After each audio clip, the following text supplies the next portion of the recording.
अकबर बीरबल की कहानी। खाने के बाद लेटना। दोपहर का समय था। राजा अकबर अपने दरबार में बैठे कुछ सोच रहे थे।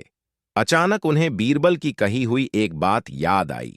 उन्हें याद आया कि एक बार बीरबल ने उन्हें एक कहावत सुनाई थी, जो कुछ इस तरह से थी: खाने के बाद लेटना और मारने के बाद भागना एक सयाने मनुष्य की निशानी होती है। राजा सोचने लगे, अभी दोपहर का समय है, यकीनन बीरबल खाने के बाद सोने की तैयारी में होगा।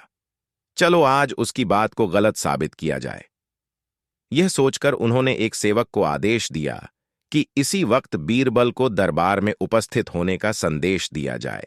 बीरबल अब भी खाना खाकर बैठे ही थे कि सेवक राजा का आदेश लेकर बीरबल के पास पहुंचा। बीरबल आदेश के पीछे छिपे राजा की मंशा भली भांति समझ गए।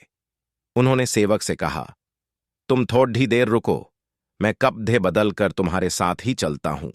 अंदर जाकर बीरबल ने अपने लिए एक तंग पजामा चुना। पजामा तंग था तो उसे पहनने के लिए उन्हें बिस्तर पर लेटना पड़ा। पजामे को पहनने का बहाना कर वे थोड़ी देर बिस्तर पर ही लेटे रहे और फिर सेवक के साथ दरबार की ओर चल दिए। दरबार में राजा बीरबल की ही राह देख रहे थे। उनके वहां पहुंचते ही राजा ने पूछा, क्यों बीरबल, आज खाने के बाद लेटे थे या नहीं? बीरबल ने जवाब दिया, जी महाराज, जरूर लेटा था। यह सुनकर राजा को बहुत गुस्सा आया। उन्होंने बीरबल से पूछा, इसका मतलब यह है कि तुमने मेरे आदेश का असम्मान किया। तुम उसी समय मेरे सामने क्यों उपस्थित नहीं हुए? इसके लिए मैं तुम्हें सजा देता हूं। बीरबल ने तुरंत जवाब दिया, महाराज, यह सच है कि मैं थोड़ी देर लेटा था, लेकिन मैंने आपके आदेश की अवहेलना नहीं की है। आपको मुझ पर यकीन न हो तो आप सेवक से इस बारे में पूछ सकते हैं। हाँ, यह अलग बात है कि मुझे इस तंग पजामे को पहनने के लिए बिस्तर पर लेटना पड़ा था। बीरबल की इस बात को सुनकर अकबर हंसे बिना रह न सके और उन्होंने बीरबल को दरबार से जाने दिया। कहानी से सीख।